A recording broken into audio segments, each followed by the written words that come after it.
It's a beautiful home that needs to be preserved.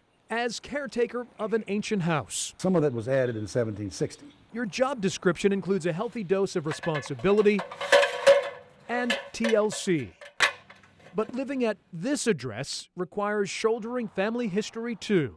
And in 1975, we did buy it. Tucked in the woods off of Route 5 in Charles City County, you'll discover Sherwood Forest, the home of our 10th president, John Tyler. He bought this house in 1840.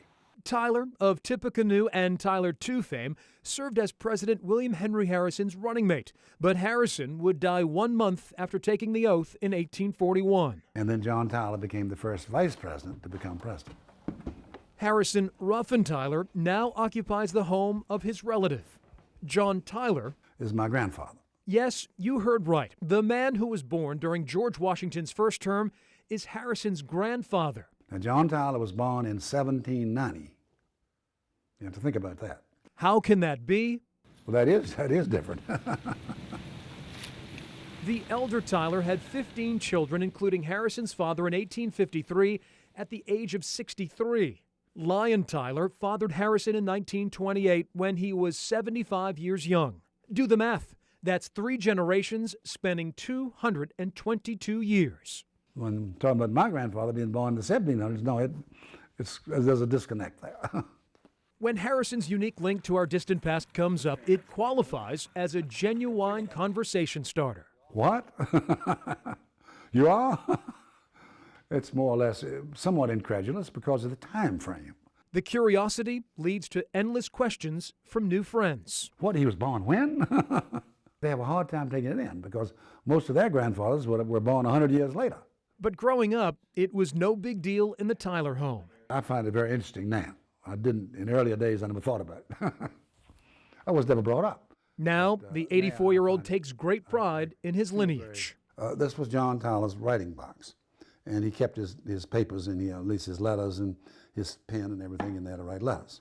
When I hear it, I don't know, just kind of, that's me, that's my ancestry. While some historians pen Tyler's presidency for his ties to secessionists leading up to the Civil War, Harrison staunchly defends his grandfather's time in office. He was not a traitor to the country. John Tyler did try to create peace wherever he could. Tyler's most memorable feats as president, opening diplomatic ties with China and welcoming Texas into the Union. And I think that has to be considered his greatest achievement because Texas is still one of our most important states, whether we in Virginia like to think that or not, but it is. President Tyler would die in Richmond in 1862 as the Civil War raged. His final resting place sits overlooking the James in Hollywood Cemetery next to fellow President James Monroe. We go once a year. There's a remembrance once a year at the gravesite on his birthday. My father's buried right next to the monument. Back at Sherwood Forest, it almost feels like you could drive up and just make it your own home. tourists roam the grounds, soaking up the history. The president's grandson? The one? And try wrapping their arms around the link between the 21st and 18th centuries. It seems like a long time, but in a way it's just a short time. A drop in a bucket in a way that we could have someone so closely connected back to our 10th president. What room is this? As for Harrison Tyler, this is the ballroom. He will gladly share his presidential connection with any disbelieving listener.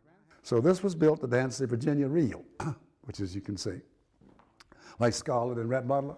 But don't expect him to carry on the Tyler tradition of becoming a dad late in life. I got one wife who's still going strong, and that's enough. We're not going that route again. In Charles City County, I'm Greg McQuade, CBS 6 News.